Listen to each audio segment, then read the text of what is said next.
ये लिंचिंग का सिलसिला ऐसा है कि खौफ पैदा करो कि आप गाड़ी में जा रहे हो, गाड़ी में मार दिया, ट्रेन से निकल के आए मार दिया, घर में घुसा के मार दिया कि आपके पास तो कुछ नहीं मिला, आपने तो गाय के घर में गाय का गोश्त था, कोई सर पैर नहीं जिस बात का, ऐसा इल्जाम लगा के वहाँ यूसुफपुर एक लड़का है वहाँ पे खेड़ा खलीलपुर में मेवात में, उसको कत्ल कर दिया। और कत्ल करने वालों के हक में महापंचायतें हुई है कि हमारे मजहब पे के जो इदारे हैं, संस्थान हैं, उन पे बड़े बड़े जो संस्थान हैं उन पे कब्जा कर लिया है तंग दिल लोगों ने, नफरत वाले लोगों ने। हमें उसको आज़ाद कराना है। धर्म का काम जब से बने हैं मजहब यही रहा है कि इंसान को इंसान बनाना, और इंसान तब बनता है जब आदमी से नफरत और गुरूर निकल जाए। हिंदुस्तान ने 5 लड़ाइयाँ लड़ी आज़ादी के बाद, 4 पाकिस्तान से, 1 चीन से, कुल मिला के 11,500 हमारे सैनिक मरे, उससे ज़्यादा लोग तो इंटरनल वायलेंस में मर गए। वैसी है पार्लियामेंट में तकरीरें बड़ी सेकुलर होती हैं, वो सही होती हैं। His analysis of the situation is very appropriate. इस देश में या धरती पे जो पैदा हुआ वो हिंदू या मुसलमान नहीं है, इंसान है मुकम्मल। ये तो जैसे मेरा नाम विपिन त्रिपाठी है तो वो तो एक लेबल लगा ना नाम का, बेसिकली तो मैं एक इंसान हूँ। अगर मैं सच्ची बात करता हूँ सच्चा कहलाऊंगा, चोरी करता हूँ चोर कहलाऊंगा। इंसान की पहचान उसके अखलाक और सोच विचार से होनी चाहिए, उसके ऊपर लगे जात के, धर्म के, देश के लेवल से नहीं होनी चाहिए। जिस तरह से देश में आए दिन लिंचिंग की घटनाएं बढ़ती जा रही है, एक दूसरे समुदाय को टारगेट किया जा रहा है, उसको आप किस तरह से देखते हैं? क्या ये चुनावी राजनीति से पहले मुसलमानों को मोहरा बनाया जा रहा है या फिर ये ऐसे ही चलता रहेगा देश में? ये चुनावी राजनीति से पहले की बात नहीं है, अखलाक से शुरुआत हुई इस सिलसिले की। दादरी एक यूपी में जगह है वहाँ से, लेकिन पूरी सांप्रदायिकता जो है वो राजनीतिक औजार ही है। पहले दंगे फसाद होते थे बड़े पैमाने पे, नेल्ली का हुआ, भागलपुर का हुआ, बम्बई का हुआ, गुजरात का हुआ। वो भी एक उसी फितरत का हिस्सा है कि पहले बड़े दंगे कर, हुकूमत में बड़े दंगे कराते हैं, हुकूमत हासिल कर लेते हैं। तो गुजरात का एक एक्सेप्शन हुआ, वरना इस प्रकार की हिंसाएं करते हैं।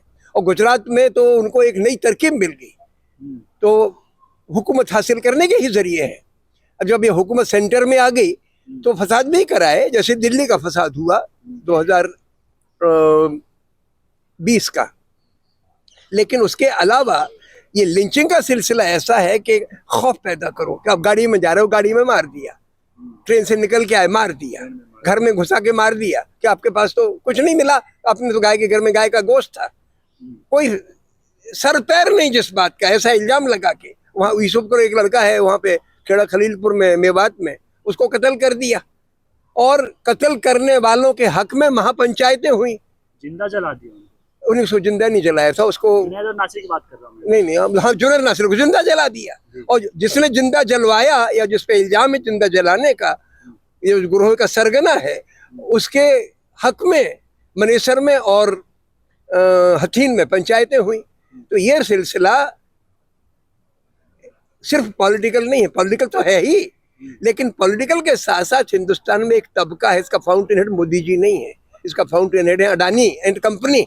अडानी है इसका हाल। अडानी माने मतलब लिंचिंग में नहीं, मैं कह रहा हूँ corporate class, as a class की बात कर रहा हूँ, जो चाहती है कि फिरका वारियत की ताकतों को सर पे बिठाओ, मतलब हुकूमत में बिठाओ, ताकि इनकी मदद से हम लूट खसोट जारी रख सके हिंदुस्तानी अवाम की। लेकिन सर इतनी सारी लिंचिंग होती है लेकिन किसी पे कार्रवाई नहीं होती, आखिर क्या वजह है कि सिर्फ मुसलमान की लिंचिंग हुई तो कार्रवाई नहीं होगी, वहीं अगर दूसरे समुदाय की लिंचिंग होती है तो उस पर एक्शन लिया जाता है?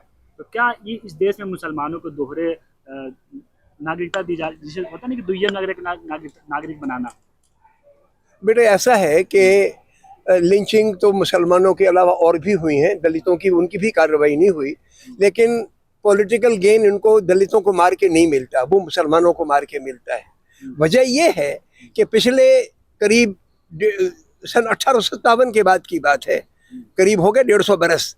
150 बरस से इस देश में राजनीति में उनको आइडेंटिफाई करते हैं। नफरत तो 5 लोगों से मैंने अभी जिक्र किया था, लेकिन टारगेट ने कहा 5 को तो हम इकट्ठे नहीं लड़ सकते, एक को बहाना बना लो ताकि इनके जरिए लोगों की आंखों पे पर्दा डाल दो, पोलराइजेशन पैदा करो, हुकूमत हासिल करो। पहले अंग्रेजों के हक में करनी पड़ती थी, अब व्यापारियों के हक में करते हैं। इसलिए हिंदुस्तान का जितना व्यापारी है उसमें 90% व्यापारी फिरका वारियत का शिकार है। सर मैं ये कह रहा था कि जो हिंदुस्तान की सियासत है, क्या वो मुसलमानों की लिंचिंग या मुसलमानों के खून से ही मिलेगी? फिलहाल तो चल रही है, लेकिन मेरा अंदाज है कि 2024 में बदलेगी। लेकिन सर इंडिया अलायंस जो गठबंधन हुआ उसमें 26 पार्टियां हैं जो मुसलमानों को प्रतिनिधि करती है, जैसे AIMIM हो गया, अबदुद्दीन अजमल की पार्टी हो गई, उन लोगों को साइड कर दिया गया, कुछ ही जो मुस्लिम पार्टी उसको लिया गया। उसमें बेटा ऐसा है कि जो मीम है ये पार्लियामेंट में प्रोग्रेसिव है, लेकिन जब अपनी कौम में जाते हैं ये लोग तो इनका निशाना कम्युनल फोर्सेस नहीं होते हैं, सेकुलर फोर्सेस होते हैं। ये इनका निशाने पे कांग्रेस आ जाएगी, कहीं जाएंगे तो समाजवादी पार्टी आ जाएगी, कहीं जाएंगे तो RJD आ जाएगा।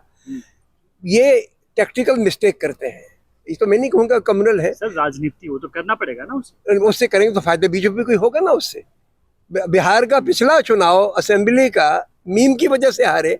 और ऐसा नहीं कर सकते, केजरीवाल ने अरविंद कांग्रेस के खिलाफ चुनाव लड़ा, वो तो जीते, ममता बनर्जी ने लड़ा, वो भी जीते ना, लेकिन केजरीवाल की वजह से गुजरात का चुनाव में कांग्रेस की फजीती हो गई, लार्जली बिकॉज 5% वोट ने खींच लिए और उसकी वजह से 15% वोट कांग्रेस के कम हो गए। तो ये जो लोग हैं, आई थिंक मैं अब इनको ब्रांड नहीं करना चाहता, लेकिन इनकी जो टैक्टिक्स हैं वो टैक्टिक्स अवाम में को इस तरीके से गुमराह करती हैं कि वो लोग बीजेपी के खेमे में चले जाते हैं, विच इज नॉट आप राइट। भी मानते हैं कि बी टीम है वो लोग?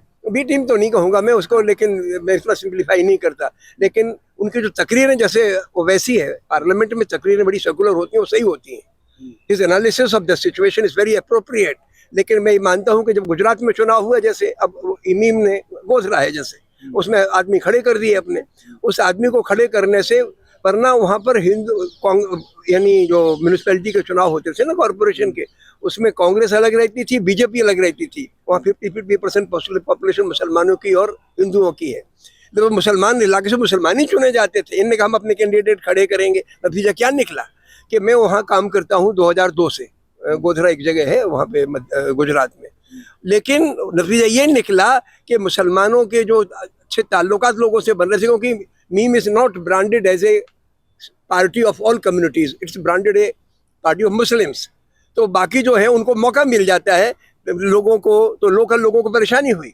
जो सेकुलर मुसलमान हैं उन लोगों को जो अदरवाइज चुनाव जीत जाते थे, वो मीम के लोगों को कितनी सीटें मिली? 22 सीटें थी। सर मल्लाहों की पार्टी है, यादवों की पार्टी, अगर मुसलमानों की पार्टी, इसमें क्या गलत हो गया? गलत तो बिल्कुल नहीं है, लेकिन इस वक्त चूंकि टारगेट एक ही पॉइंट को किया हुआ है, मल्लाहों की पार्टी अगर है या जैसे मायावती है, दलितों की पार्टी है, लेकिन वो जीत जाती है।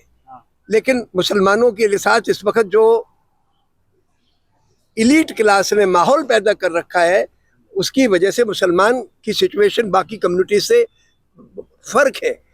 उनकी लिंचिंग होगी तो उनकी कम्युनिटी को सरकार मुंह या तो इग्नोर तो करती है उनको, लेकिन उसकी वजह से वोट हासिल नहीं कर सकती। मुसलमानों की लिंचिंग भी करेगी, वोट हासिल करेगी। ये बहुत बड़ा प्रॉब्लम है। सर ये बताइए, 2024 का चुनाव नजदीक है, आप भी देख रहे हैं कि जो नफरत का माहौल एक तरह से क्रिएट किया जा रहा है। सत्यपाल मलिक ने भी हाल ही में कहा था कि ये सत्ता के लिए कभी मंदिर में बम फोड़वा भी सकते हैं, सेना पे हमला करवा सकते हैं। आपको भी लगता है कि इस तरह की घटनाएं हो सकती है 24 से पहले?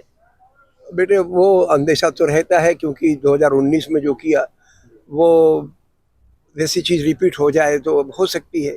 लेकिन हम लोगों को जो भी जरा कॉन्शियस है, समाज में जिसको काम करना है, उसको इन अंदेशों के वक्त जो हमारे अंदर पागलपन पैदा हो जाता है कि हम बहक जाते हैं, मुकम्मल बहक जाते हैं कि पाकिस्तान को दुश्मन मानने लग जाते हैं, वो बिल्कुल जो 2019 का मसला था वो इंटरनल था।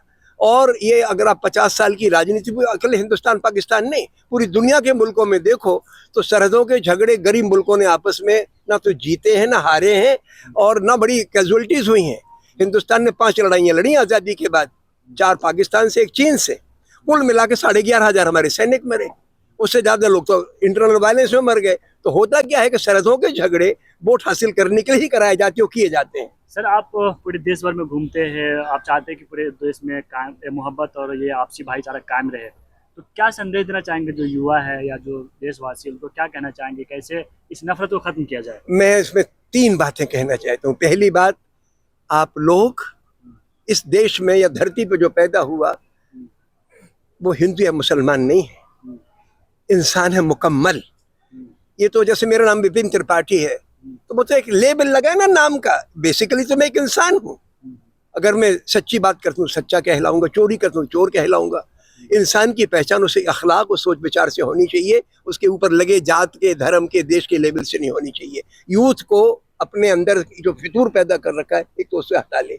दूसरी बात यह कि हमारे सामने इस वक्त गंभीर चुनौती यह है कि मुट्ठी भर लोगों के हाथ में रिसोर्सेज हैं, नौकरियां हैं, दौलत है, बाजारों पे कब्जा है, उन्हीं के हाथ में राजनीति है। तो हमारी असली लड़ाई तो इलीट से है, अवाम से तो न लड़ें। हमारा पड़ोसी हमारा दुश्मन नहीं, चाहे वो किसी जात का हो, किसी धर्म का हो।